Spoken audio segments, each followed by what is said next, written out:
Okay, so I'm under the car now. If you look around here, you'll be able to see it's a little, I mean, it's not a lot of rust. It's actually pretty good all through there. There's a lot of surface rust, you know, just little bits and things. Go to the trunk. So what I'm going to do is I got this stuff that I've been using all along. It's called Seal. I like it. Works well. You know, it just puts a coat over it, kills the rust, and then makes it so you can paint on top of it. So I'm going to do that, and then I'm going to spray on that rubberized truck bed lining stuff, kind of as undercoating, especially on the floor pans and all the joints and all that stuff there, all the seams, just to make sure that's all good and ready to go. So there you go. I'm just slopping it on. I don't know if that's right or not, but that's what I do. I figured it's the under. Ugh. Yeah, this is gonna make a mess. It's gonna make a mess. What do you do? I mean, it's not like it's corrosive. It's gonna ruin my floor. So, you know. Just kind of want to get it everywhere. I've got a roller, which might work better. I think that's what I did on the side of the trunk. I think that worked better. But, I don't know. I should also probably be using gloves. But I'm not. So, because I think it says on the bottle, hey, use gloves. And I was like, yeah, that's a good idea. But then I got down here and I got this stuff together and I realized I forgot the gloves. And that kind of ruined it. I don't have to climb out again, go inside, get the gloves, put them on. It's a whole process.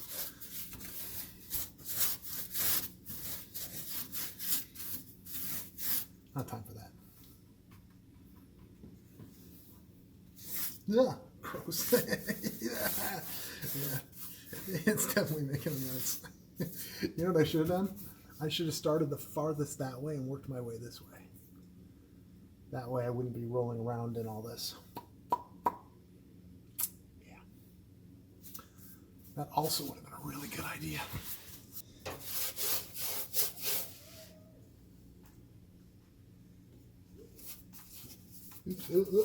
Yeah, it's making a mess.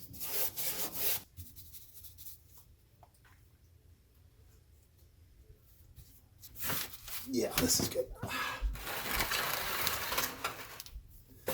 So it turns out I've got a herniated disc on my neck.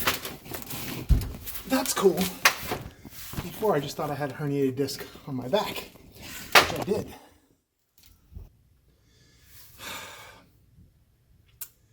Yeah, they're just getting messier and messier. Gloves definitely would have been a really good idea. Let's see if I can just wipe it off of the...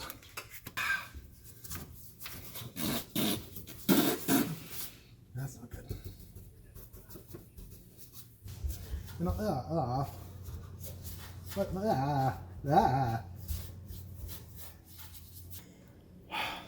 Okay, I'm done. Ow, ow, ow, ow.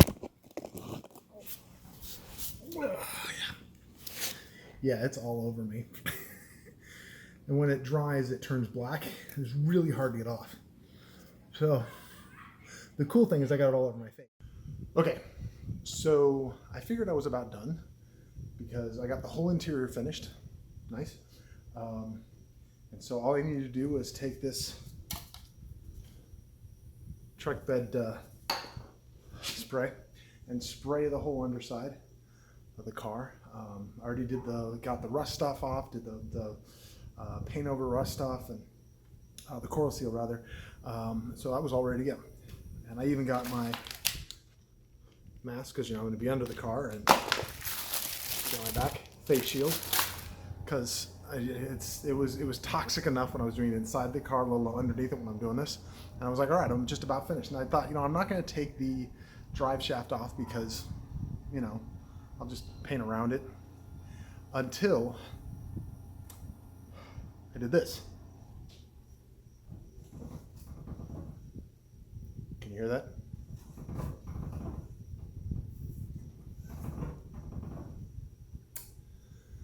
that would be the U-joint, just barely scraping the tunnel. So with all that metal work, and probably me just welding on the anchors and stuff, and you know, it either way, tunnel came down just a smidge, so it's just barely knocking it. So I gotta take that off and then somehow kind of knock it back up again. And I thought about just using my ball peen hammer, just bang it into submission, which is a solid plan. But then I thought, what if I did this instead? I took this block, rounded it off a bit, you know. I'm gonna put it like this on a jack. Jack it up. Now granted, that seems very, very Grandpa Blues. That's totally something he would have done. But I think it's a solid plan. And if it doesn't work, then I'll grab the hammer and just beat it into submission. So there's that. All right. First thing I do is take off the drive shaft. All right, so here we are in the car. Now, I found if you put a screwdriver inside there, it makes it much easier to loosen up these bolts, or these nuts underneath here.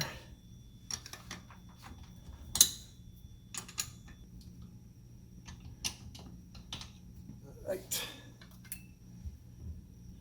That out. That one done. And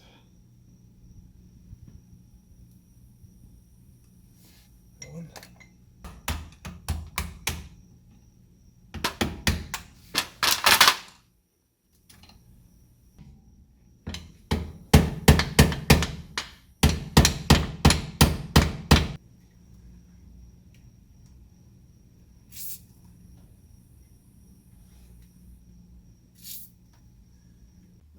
All right, let it sit for a while. Been banging on it. Still not coming. So my thought is, what if I went this way? Because I got the one side off.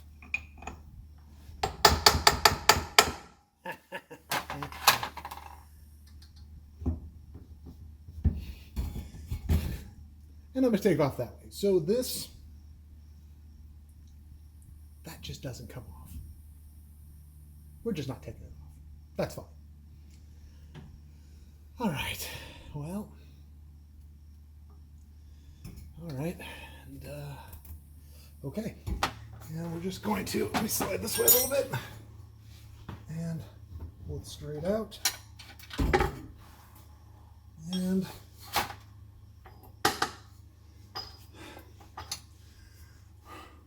done. All right, now let's go take a look. As you can see, it's just right here that it's kind of, that's where it's scraping a little bit. And actually these scrapes over here, that's from my screwdriver. I'm trying to kind of make a mark. So I think it's just like right up here, maybe there. That's scraping just a little bit. So,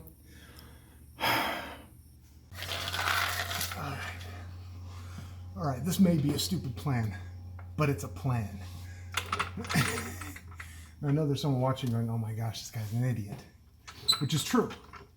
So don't do this, especially since I'm under the car.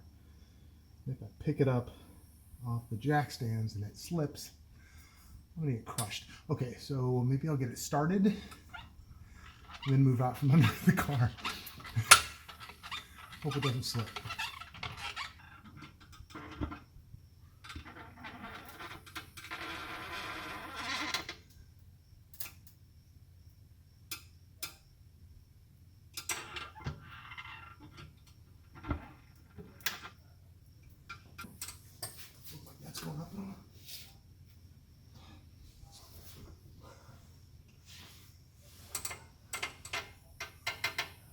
It might have worked. Hold on.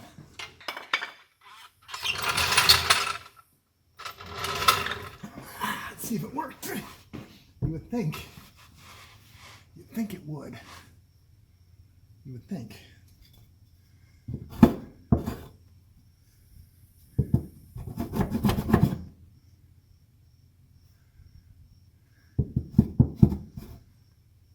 what it's hitting. Huh.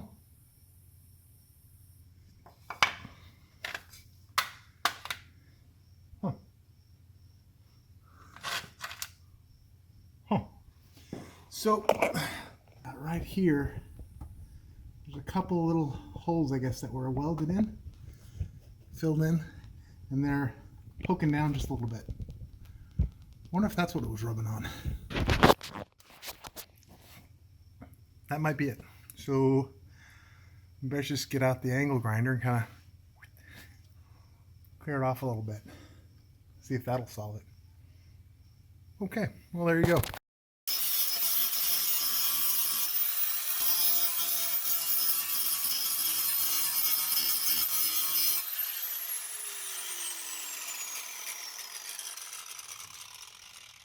All right, let's feed that on there. Over there. There we go. Finds its spot.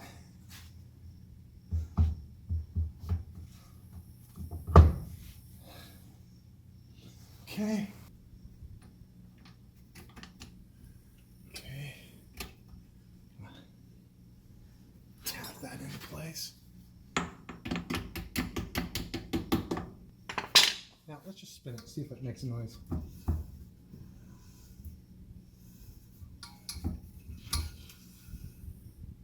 It worked. So either the Grandpa Bluth lifty thing worked, or the grinding off that little nub, which is probably what it was, worked. But either way, it worked. So, of course, I just put this back in. Maybe I'll take it off again, so that way I can spray the undercoating. And we are good. Actually, I think I'll put some more of the anti-rust stuff on tonight. And then tomorrow morning, I'll spray the undercoating, stick this back on, because that's not a big deal, and then we'll be good to go. All right, let's take this off. I used the engine degreaser, because there was a ton of grease under here. Figured, you know, I'll just spray that off, so I did. And then scrubbed it down with some rags and steel wool, that kind of thing. Also great. But the problem is, as I was rolling around in this engine degreaser and grease, that stuff's pretty caustic. So I had to throw my clothes away. And my wife says I can't use that stuff again because it made the whole house stink. But whatever, I'm done with it anyway. So this is all nice and clean. Look at that. Now I'm just going to paint on some of that anti-rust stuff. And yeah, then tomorrow we spray the undercoating, put the drive shaft back in, and we are good to go.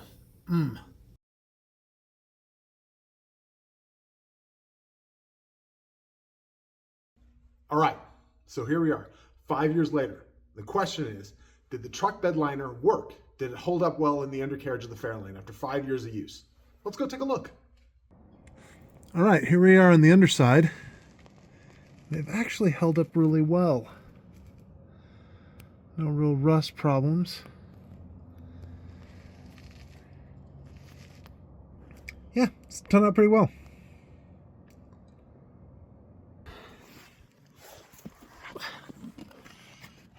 So, was that the best thing to do? I don't know, but it seems to work pretty well, and I would definitely do it again. So,